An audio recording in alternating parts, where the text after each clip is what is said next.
Good afternoon. It looks like it's 2 o'clock. Just want to make sure everyone can hear me okay.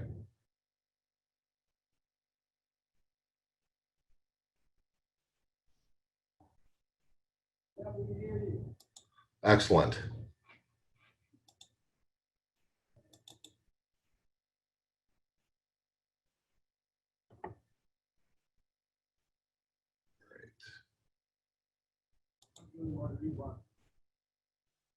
Bear with me for a second here while I just make sure I get the right screen shared here.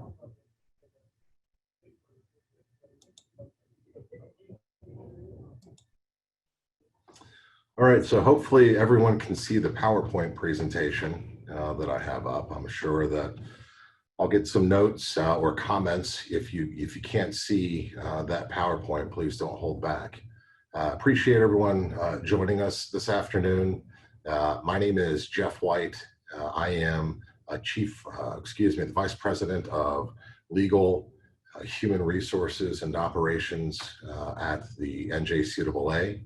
And I am also the Executive Director for the NJCAA Esports. I come to you today to talk about the exciting world of esports. So again, wanted to just take a second to thank you for taking time out of your day to attend this session. I've been listening in myself. I know there's been a lot of great information. There's another great session to follow mine with Scott Lewis for Atixa. And I know lots of great information to follow in the next few days. So with that, I'll go ahead and get rolling. I can tell you, we're really excited. We hosted our first convention. It was virtual, of course, for esports just a couple of weeks ago. And we had nearly 200 attendees for that event. And so we were incredibly excited about that. And so I'm sure some of you listening in today may have heard participated in that convention. And if that's the case, I think you'll find there's going to be some repeat information and maybe some new information in here as well.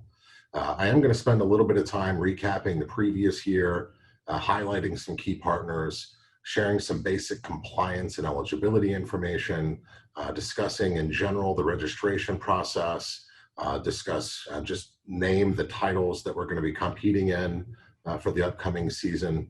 I do want to prepare you in advance. You may hear me say more than a few times or discuss this idea or concept of barriers to entry and our efforts to do everything that we can from an esports perspective to remove all barriers to entry.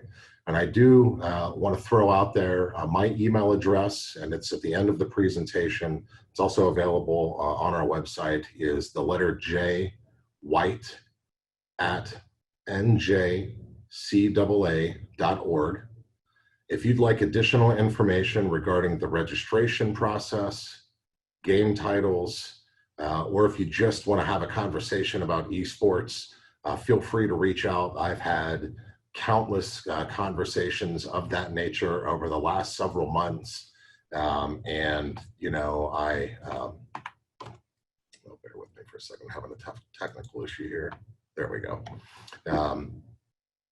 And I'm happy to do that. So, and whether that's just speaking with you or with some of the decision makers or the folks that you need to persuade or convince that esports is the right thing to do on your campus, happy to have those conversations.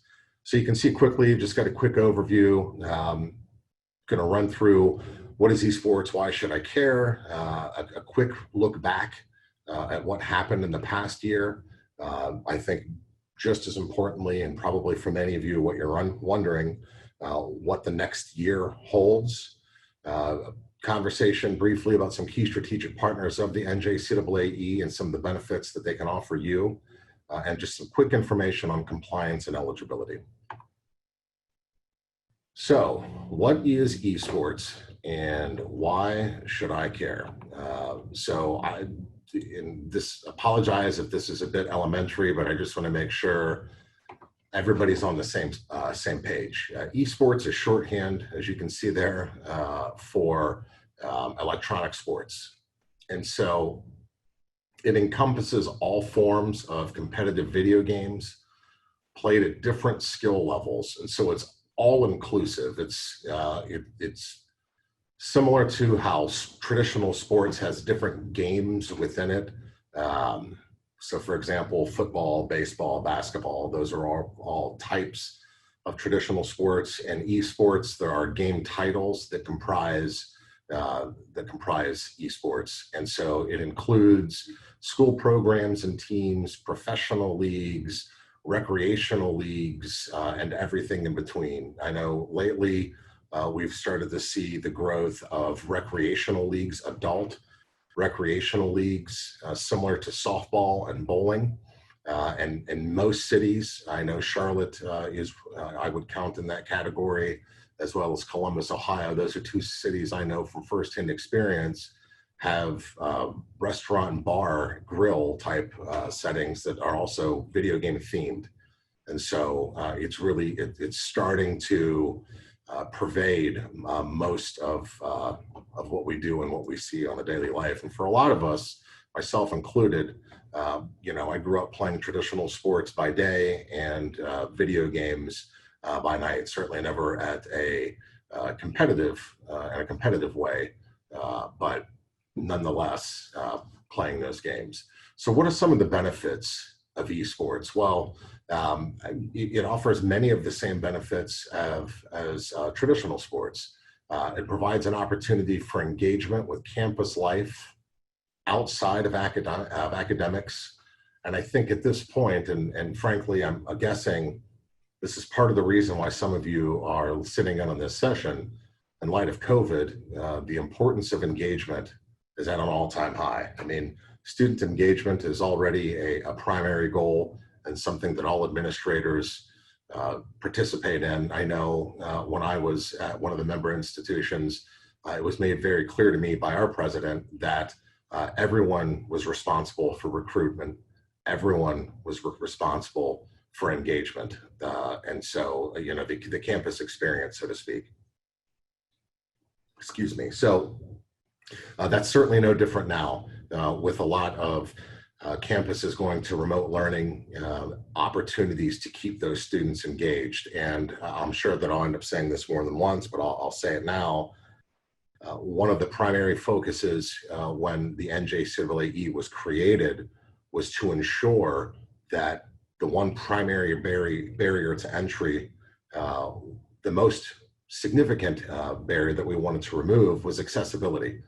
And so we created a bring your own device, play from anywhere type model. And I'll get more into that here in a little bit. But essentially, it means you can launch esports this fall with as little as a $1,500 investment. And that's simply to pay the platform license. You do not have to have dedicated space. You do not have to pay and provide equipment. And the reality is that for most students that are playing these games, they're already playing at home, in the dorms, their apartment, wherever home is. And so they likely already have the equipment. Now, don't get me wrong, we encourage dedicated space, equipment, coaching, practices, etc., because we recognize that the team dynamic is one of the most significant benefits of esports. However, during these times, this is an opportunity to provide engagement to your students, even if you have no on-campus learning in students.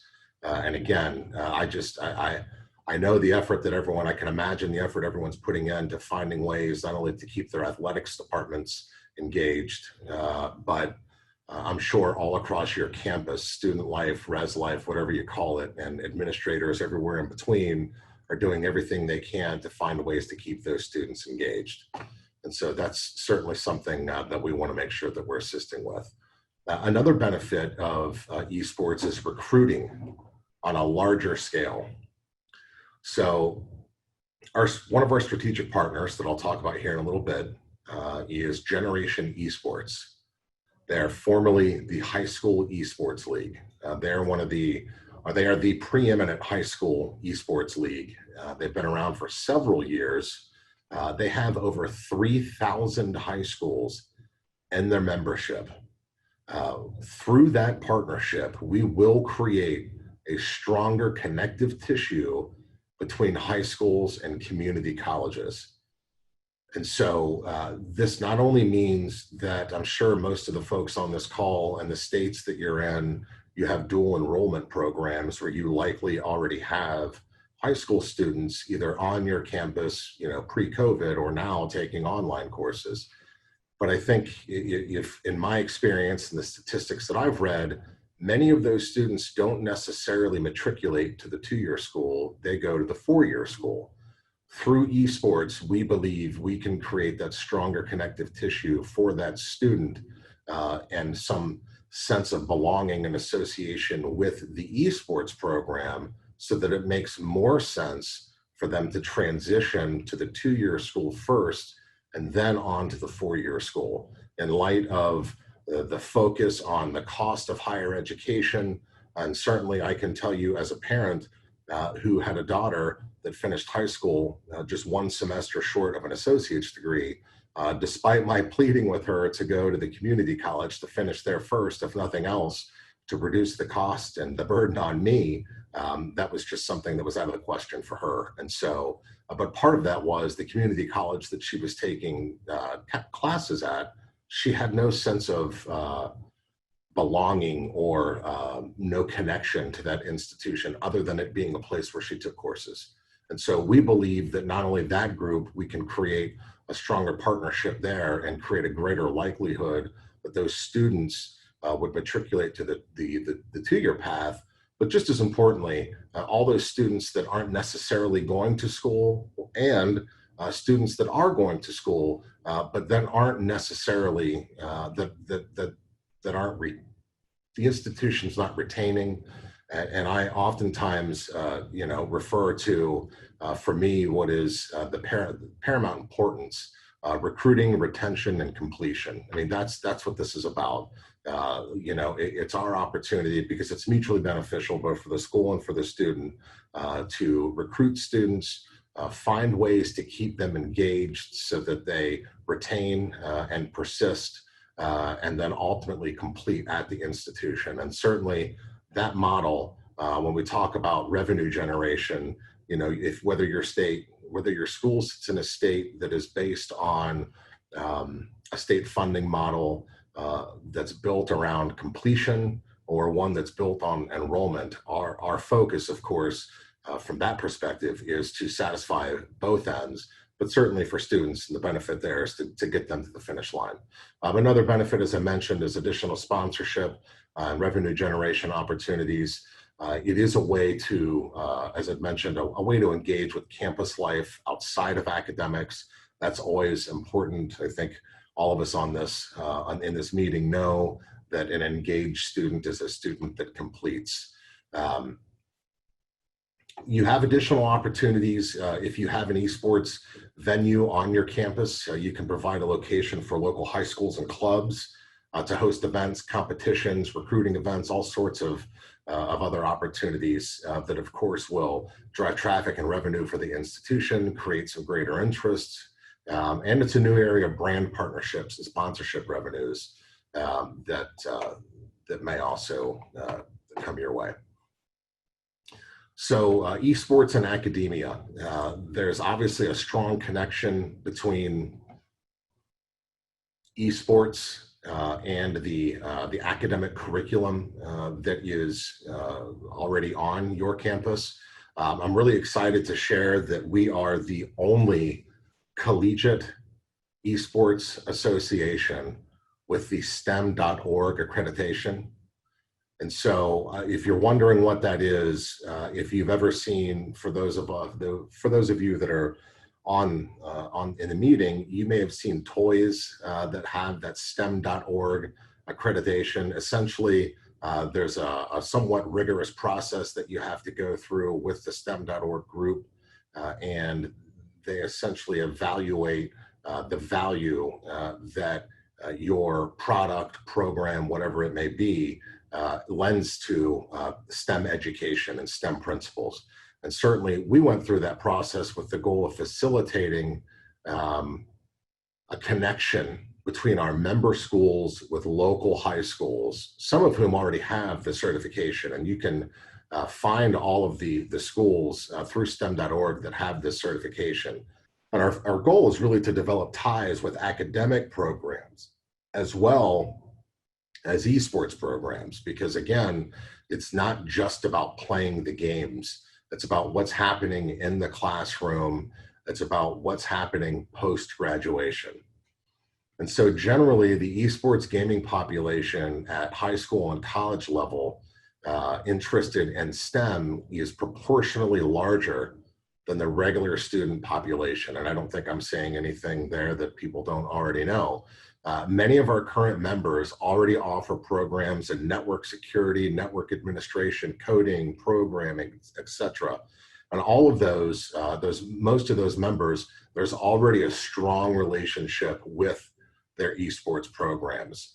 And then just as importantly, youth and high school camps are popping up everywhere with a link between esports and STEM. Now, certainly that said, the focus on those is typically the technology piece of STEM. But nonetheless, students involved in esports tend to be naturally skilled in the use of computer-based technology. And you know, that makes sense based on the constant exposure that the student's going to have to video games, whether they're playing on PCs or on consoles. And so what does the student get out of this? You know, I've talked a lot already about the benefits and virtues that members and institutions will enjoy, but what about the students?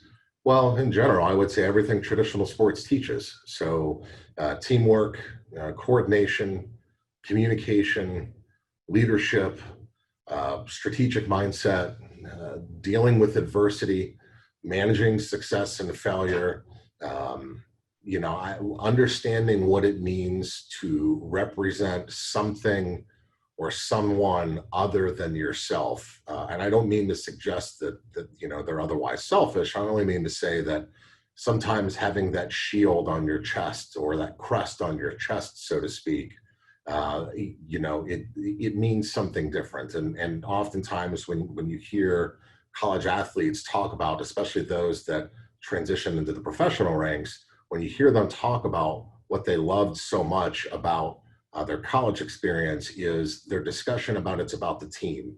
It wasn't a job. It was something they did because they loved, and you know, all the benefits and virtues associated with that.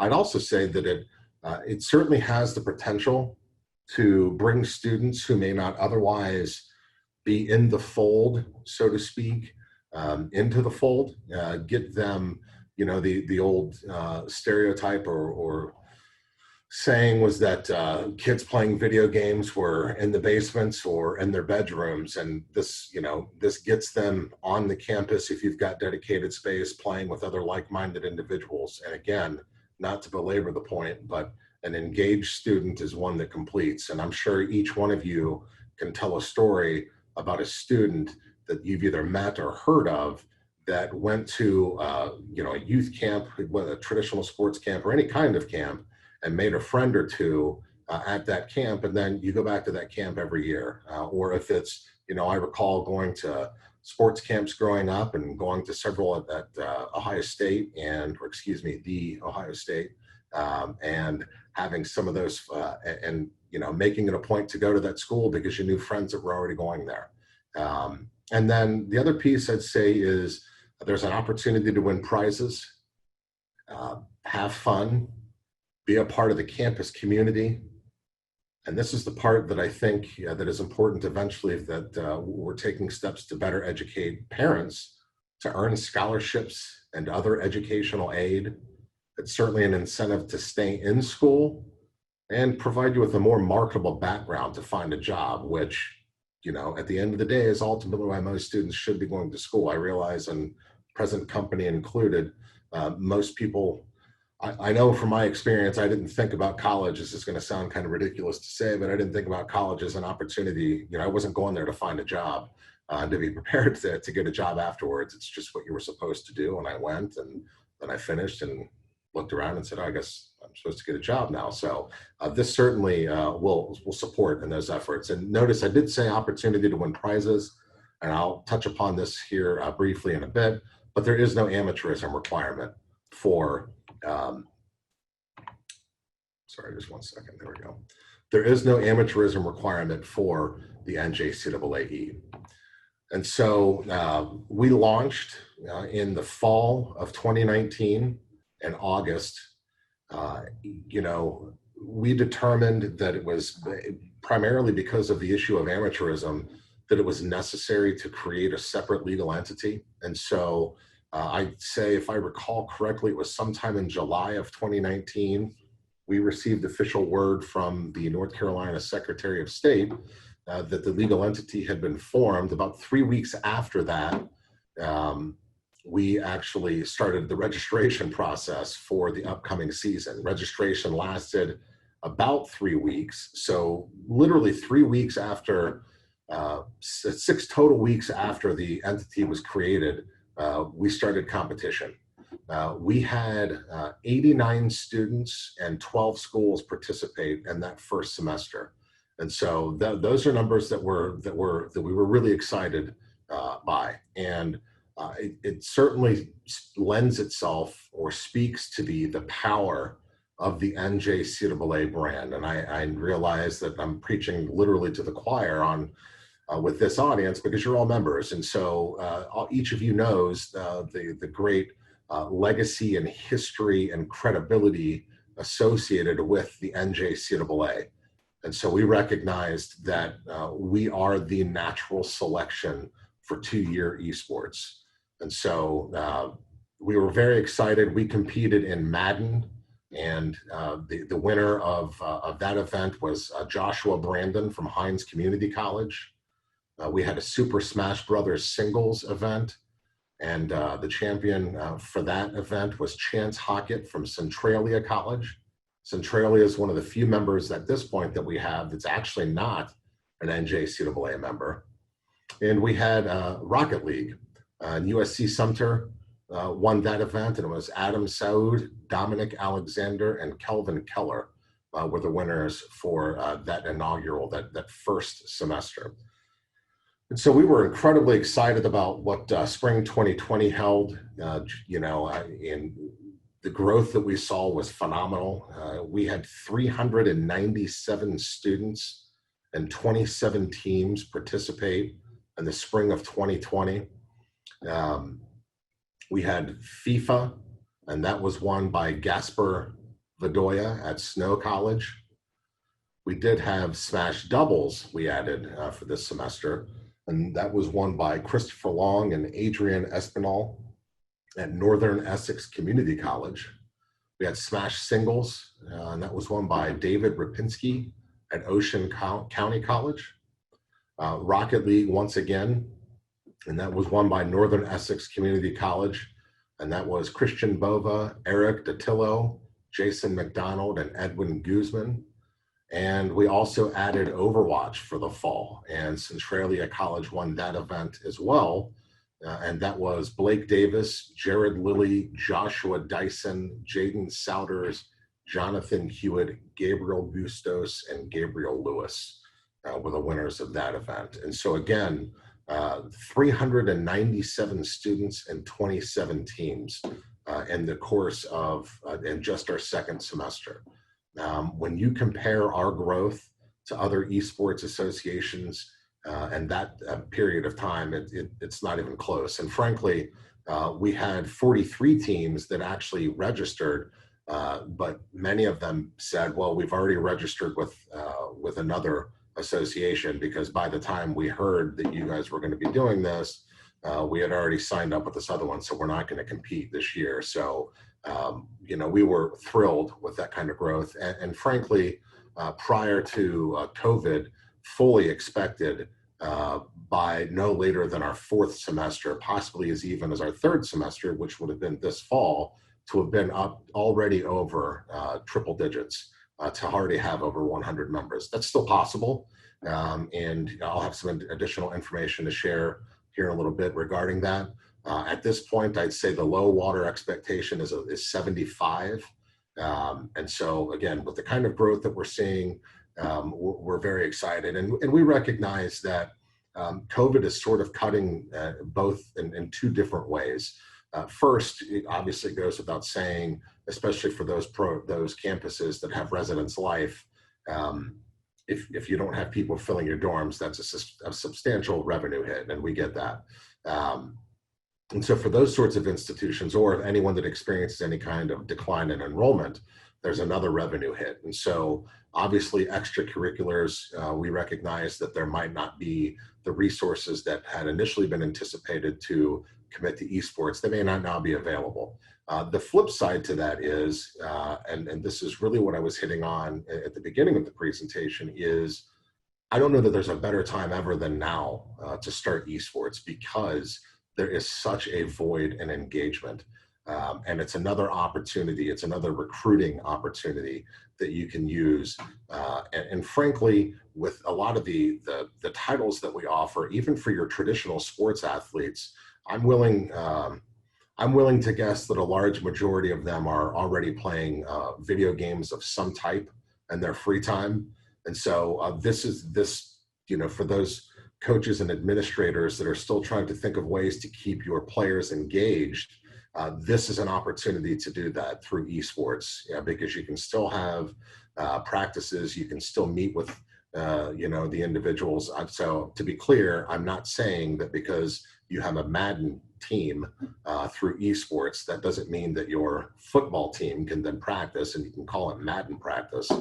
That's not really how it works. But my point is that it provides you with an opportunity for engagement. And so along those lines, we're focused on trying to find other opportunities to keep students engaged. And so shortly after the cancellation of sports for the spring and everything that was happening across campuses around the United States, we announced an NBA 2K event.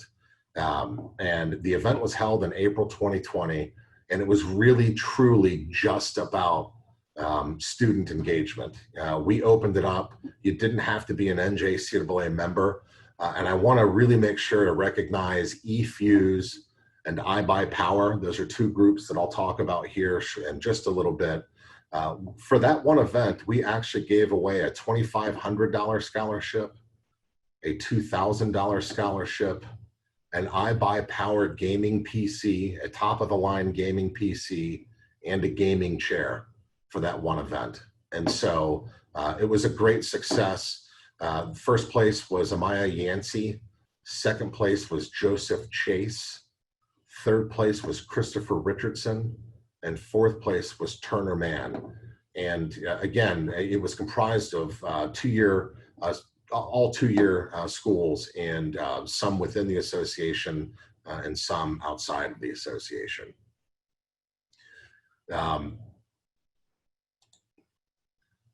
Probably worth talking just for a second about the impact of COVID-19. We were very fortunate. There was no adjustment to our rules, as we already allow up to 6 semesters of competition per gaming title.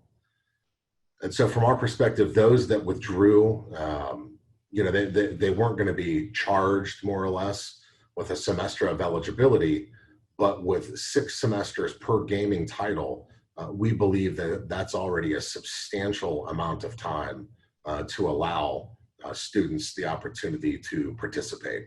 And so we didn't have concerns that folks would be missing out per se. And to be clear, that's 6 semesters per gaming title. And so if we offer 5 titles, you can play 6 semesters per title. That's 30 semesters.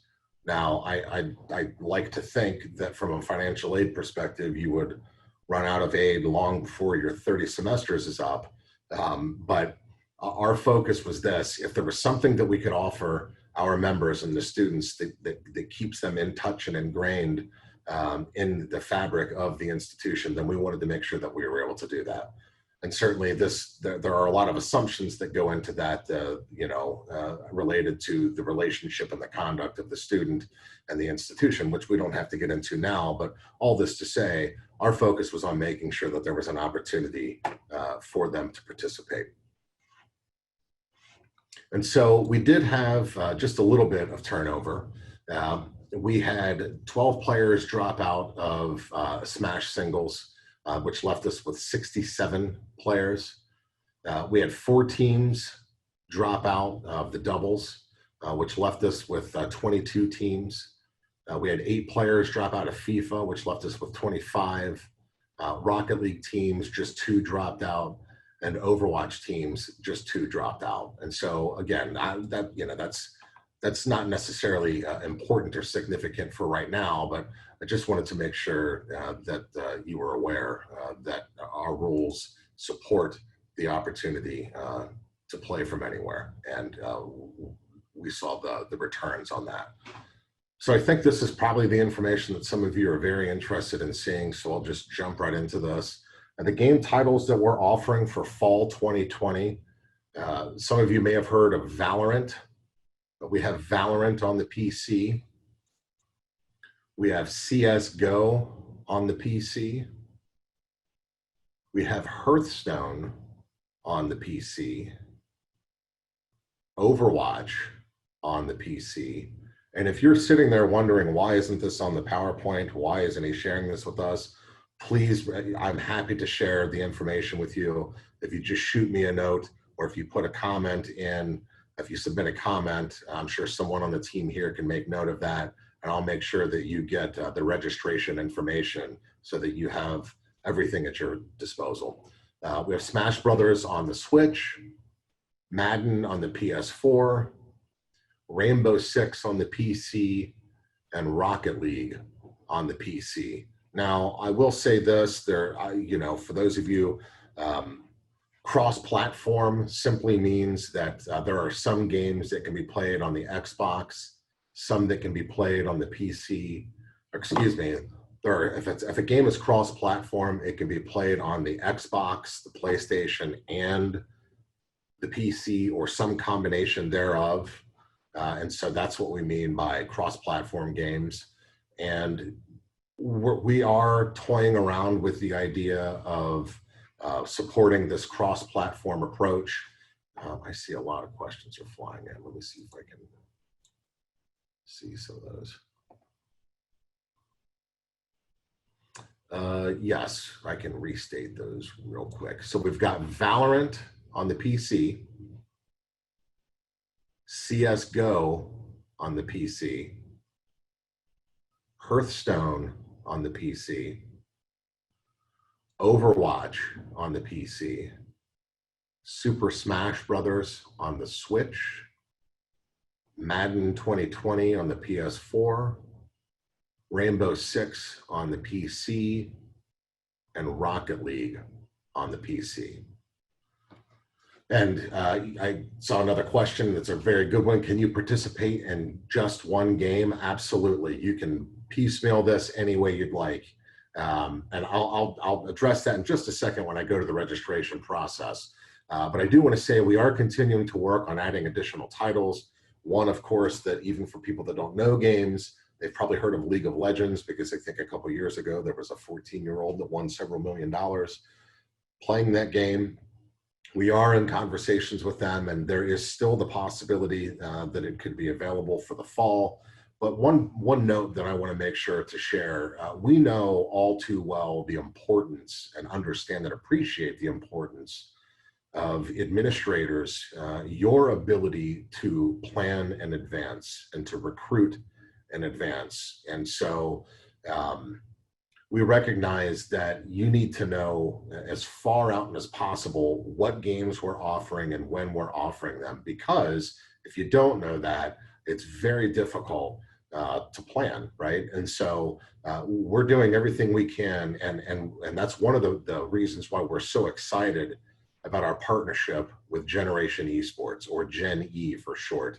They're not only going to provide us with a best-in-class platform for competitions, but now we have the ability to work through them and through their publisher relations group. And with over 3,000 high schools and tens of thousands of members, our ability to go to publishers and get access to titles is much more meaningful and powerful.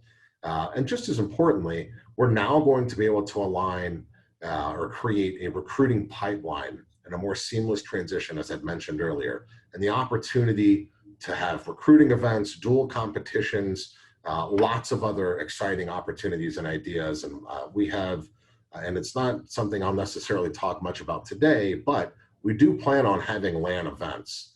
And when we have those LAN events, the opportunity to partner with the local high schools all across the country, and some of the other groups that we're going to be working with will make those events much more meaningful. I see a lot of questions rolling in. Let me get through just a couple more of these slides, and I can assure you that I'll circle back and answer as many of those as I possibly can.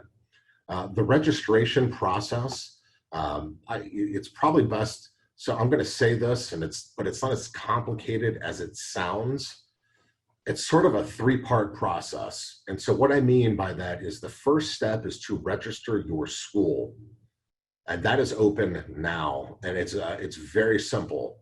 What I can do, so there's two things I've already sent the information to current members of Esports, or those individuals that I have been talking with and working with over the past several weeks and months.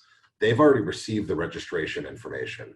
Rest assured, we are planning on sending the information to all NJCAA members, lots of information so that you know exactly what you have to do. And if you know that you want it now, I can keep doing what many of you are already doing and including your information in this chat. And I will certainly send you the email. But essentially what you do, I'll send you the email, you follow this link, you fill out a simple form. And when I say simple, it's just basic demographic information, and it's on one page. And that is sent to Generation Esports. They'll schedule a one-on-one call with you just to talk you through the process to make sure that you have a full grasp and understanding of what the process is. And again, I don't want to make it sound like it's all that complicated. That's just sort of the white glove service that we want to make sure that we're providing to ensure that people have a good understanding of what it looks like. Once you complete that first part of the process, you'll get an invoice. That's where the invoice is generated, and it will come from the High School Esports League, Generation Esports. I see Eileen Cohen. Thank you, Eileen. Eileen's been very active with the esports, and she's already gone through the process and has indicated that that is great at Generation Esports. So thank you for that, Eileen. But you'll get the invoice through them, and then once you've completed that part of the process, you can begin creating you can begin sending invitations to students that are going to participate. They will create student profiles. Now, if they've already participated at a high school esports league team, they may already have a profile. And with over 3,000 schools, I'm sure you're going to find several students that have done that. And then from there, students handle that piece. The last piece is season registration. And so the first step, again, is school registration. That's just you registering the school, creating the school on the Generation Esports site, and basically saying, yes, we're an esports member. Now your students can come onto your site, they can create profiles, and then all you have to do for season registration is assign them to teams. And so, for example, Overwatch is a 6-player game. You'll have 6 players that you'll assign to an Overwatch team. The question did come up, can I participate in just one game? The answer to that is yes, you can. So as of now, for this year, the platform fee, the platform license is $1,500. I did see someone ask the question if it's separate than the NJCAA, and the answer to that is yes. It is a separate fee, but for $1,500, you get unlimited access to esports. There's no limit on the number of teams you can have per game title. No limit. So in other words, you can have as many students play as many game titles as you want. There's literally no limit other than what you as an institution will place on it. And what I mean by that is you may find students that want to play more than one game title. It's quite likely that you will. We don't place a limit on the number. I heard Mr. Beck, Brian Beck yesterday mention that there's no cap on traditional sports, on students playing multiple sports in the same semester. Well, we've taken the same approach with esports. And so if a student wants to play 6 game titles, our perspective is that's for the institution to decide. The one thing I'll throw out there is if the concern is, well, we want to make sure that they're focused on their academics and their studies. Well, certainly so do we, but rest assured, they're playing video games. Whether they're playing in your facilities or they're playing at home, they're playing video games. And so we've left that to to the institution to make that determination.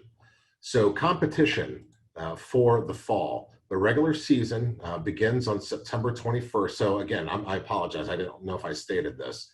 The season registration opens on August 17th and closes on September 20th. So I want to be really clear about this. Once the season registration starts, if you haven't already signed up as a member of the NJCAA, you still can. You just have to have everything done by September 20th. And I know that you have been inundated with information regarding collegiate athletics at this point based on everything that's happening. And please know that we're going to get a lot of information. We'll get all of the information that you need out to you as it relates to these important dates. And the email that I've referenced has 2 attachments included with it that will answer, looks like essentially every question that I've seen come up for the most part. And for those of you that I'm sending it to that aren't already members, I'll be sure to include our bylaws as well. And I think you'll be thrilled when you see those, and I'll get back to that here in just a minute. Competition dates. Regular season begins on September 21st and ends on November 14th. Round 1 of the playoffs is from November 15th. This is for all game titles through November 21st. Excuse me. And final round and championships are from November 30th to December 12th. Now the schedule is available through the Generation Esports platform, as I've mentioned. It's also going to be in a document that I will share. So I know that was a lot of information, and many of you are probably trying to scramble to write that down. But again, my email is jwhite@njcaa.org. Please, just all you have to do is shoot me a note and say, send me the esports stuff, and I'll be happy to share it with you. So quick strategic update. We're going to begin creating subcommittees as our association gets more sophisticated and mature. It's time for us to start adding some subcommittees. We're getting more members. We want to make sure that we're getting lots of input from our members. We also want to make sure, and when I say members, students, coaches, administrators, the whole 9 yards. We are working on the development of a website, social media, a marketing plan, public relations, the whole 9 yards. And so again, a lot of things are changing and growing here and evolving. COVID certainly has had its impact on esports, just as it has with everything else. And so there's a lot more to come. And for those of you that join now or soon, you'll have the opportunity to be a part of continuing to help build all of that out. So key strategic partners, you've heard me mention Generation Esports.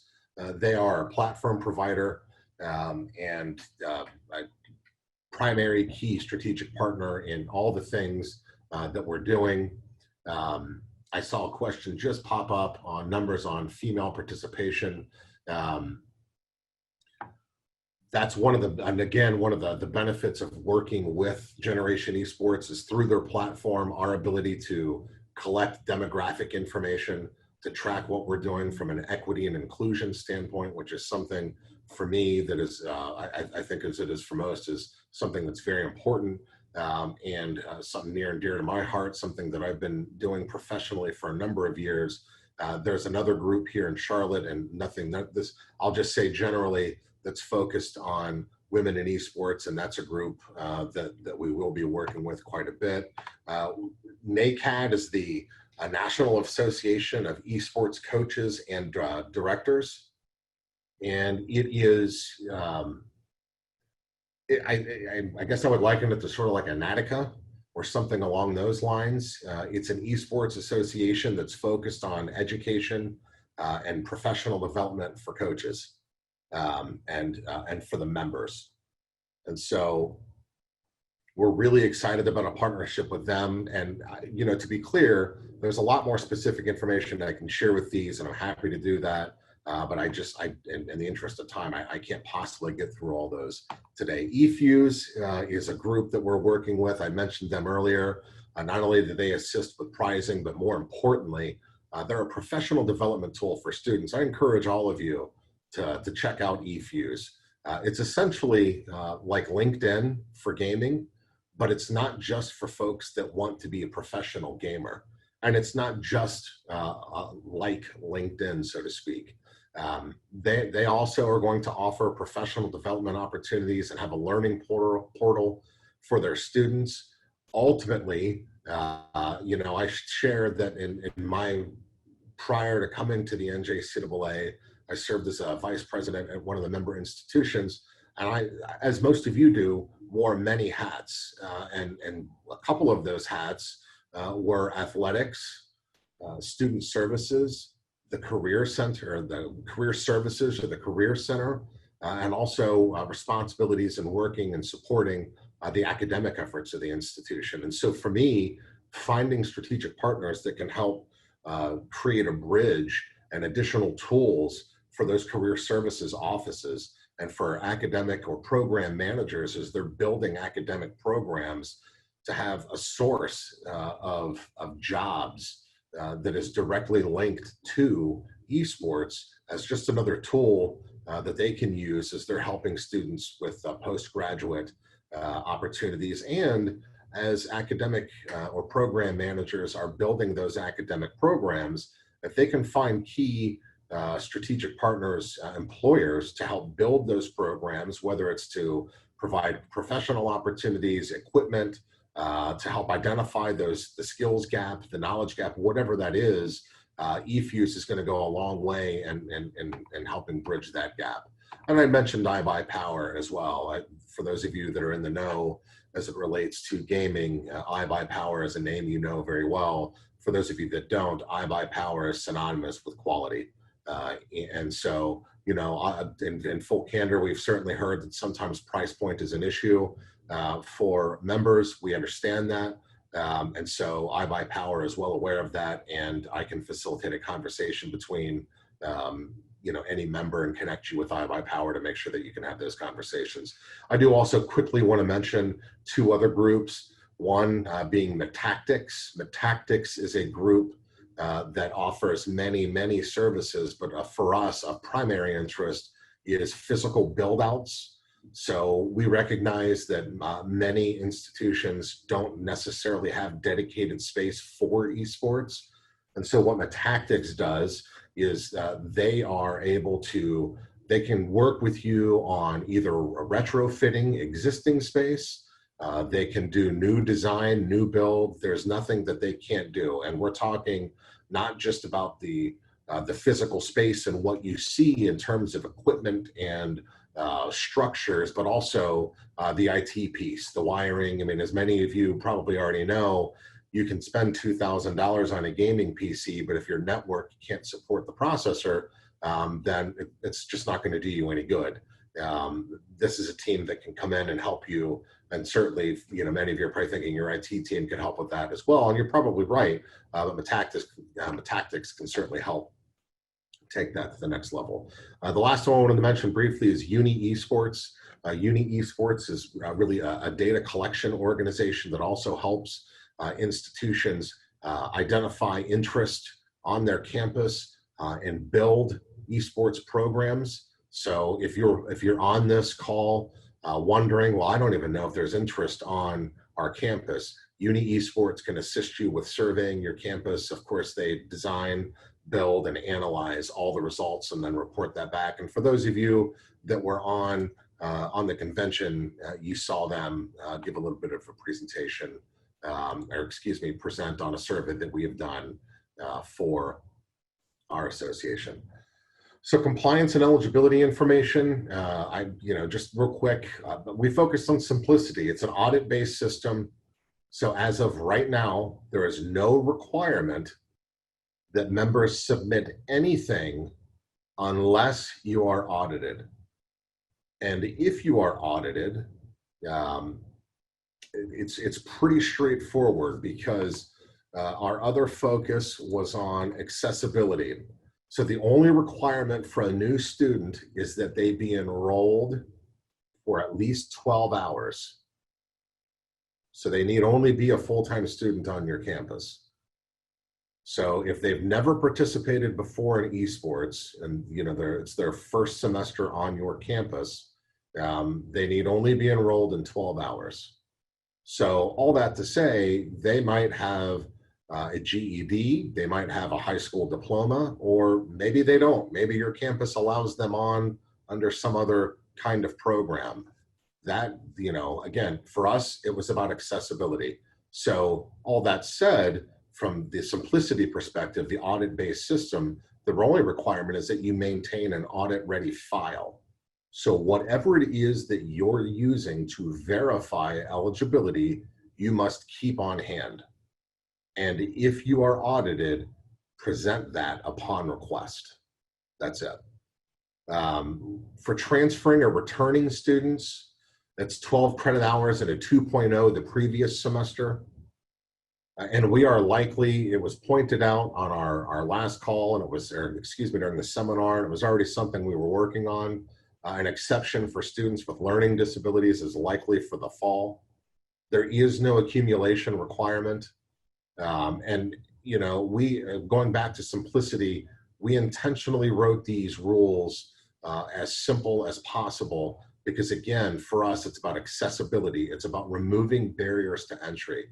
And the other reason, we've got with 6 semesters of participation, we've gotten the common question, well, what if we have a student that has 36 credit hours and their overall is above a 2.0, but they just had that one bad semester? Well, unfortunately, they're not eligible. And at this point, that's the way we've drafted the rules. We are intentionally avoiding all of the accumulation requirements, all of the exceptions, because we want this not only to be simple for students to understand, we want it to be simple for administrators to apply, so that you're not sitting there trying to figure out, well, does this exception apply or does that exception apply? And so, again, we're starting our 3rd semester. We recognize that as we grow, there might be some other questions and issues that come up, and we're certainly open to addressing those, but that's just where we're at right now. I mentioned participation, up to 6 semesters per gaming title, no limit on the number of game titles. Our goal was and is to find ways to keep students engaged. We believe this approach ensures that students are going to have an activity, have an activity they enjoy for as long as they need to get them to the finish line. And they, as I mentioned, can participate in as many games as they'd like, and defined importantly by the school per semester. No limit to the number of players or teams in a program, one fee, unlimited play for unlimited players. Letters of intent are required. We're working with Generation Esports for the upcoming process. There is no limit to the number of LOIs you can sign. And importantly, they're required even if there is no aid. And I know that's different than the traditional sports rule, but here's why. It's to ensure students understand this is for students as much as and for you. It's to ensure students understand they're committed, even if there is no aid. And it's not as self-evident to this population as it is to the traditional sports group, who is perhaps more likely to understand what the LOI process looks like. And it's just to make sure that all parties understand, even though we're not giving you aid, we're committing a spot to you as a student. And so if you sign this, then you're here for a year. Again, there is no amateurism requirement. That said, it looks like I've only got about 5 minutes. Let me scroll through some of these questions and try to knock some of these out. Let's see. Can high school students that are dual enrolled participate in college esports? That's a great question, and I'll be honest with you, that's one that I was primarily focused on when we started with this, and the answer is yes. If they are a full-time enrolled student, absolutely they can. But again, they've got to be enrolled full-time at your institution. Let's see. I will send out lots of questions about the game titles. Yes, you can participate in just one game. More questions about game titles. How many schools participate without a dedicated gaming space? You know, that's a good question, and I have to go back to the survey results to give you a specific answer. But I can tell you this, we have facilities that run the entire gamut. You can take a look at Lackawanna Community College. They've got a really nice facility and they're doing it. They've been doing this for some time. I believe Wake Tech, I don't know if their information is yet on their website. They're another member that is committing some significant resources to this. But I'll say this, we also have programs that only have 5 or 6 students that are part of it and don't necessarily have any dedicated space. And so the beauty of this approach is you can do it for $1,500, or if you wanted to spend tens of thousands or hundreds or whatever it is that you wanted to spend, you certainly could do that as well. Let's see. A lot of campus activity companies offer an esports tournament as an activity. Is this a good way to see how your campus responds? Yeah, I think that's, it certainly wouldn't hurt. I can tell you this, if you have questions about any kind of interest on your campus, I can connect you with Uni Esports and they can conduct a survey. The other thing I would say is video games are so popular. I don't think there's any, I'd feel bold enough to say that I don't know that there's a campus in the United States that doesn't have enough interest to have esports, any level of it, any level, 2-year, 4-year, high school, middle school. I think every school can do it and has enough interest to do it. What does the eligibility certification process look like? Is it through NJCAA Connect? And when is the deadline for registering for the fall semester? So the eligibility certification process is done internally. So essentially what you will do, there is no NJCAA Connect for esports at this time. And I'm sure many of you are thinking, thank God. And when is the deadline for registering for the fall semester? So what will happen is when you submit your players, your teams for registration, which closes on September 20th, there's an acknowledgement that you will check that basically says, I certify, by checking below, I certify that players meet or exceed minimum eligibility requirements. That's it. There's no data entry. There's nothing that you include on any kind of website or portal. You just enter the information there. And again, that's where the audit process kicks in, because we'll take that to mean that those players are eligible. You maintain your audit ready file. If you're audited, you provide the information. If there's an issue between what you submitted and what you've retained and submitted to us, then that's what we would go from there. What about NJCAA dues? They're not really dues. It's a platform fee. It's $1,500 paid to the high school esports league. I do see on here the name on the invoice should relate to the NJCAA, not the high school. We're aware of that. Because I get that many fiscal or finance offices, you're going to get perhaps some pushback or confusion saying, you know, I want to pay for this association, but they're not even appearing on the invoice and they're not going to be able to process this. So we're handling that. What I've done in the meantime is provided an email or a letter and basically saying, please accept this as proof that this payment covers that, so to speak. Are we able to have for intramural and competitive? You could theoretically do both, but what I would say to you is this, there wouldn't be any reason, so long as the students understand that there are real expectations and requirements to participate. I don't know that you'd necessarily need to distinguish between the two. You could on your campus have intramural and competitive, but this is certainly designed for the competitive component. Start date for practice. So I'm out of time. These other questions I'm just going to have to circle back to. I apologize. I know I shared a lot of information. Many of you have sent me your information and requests. I'll be sure to get a lot of information out there.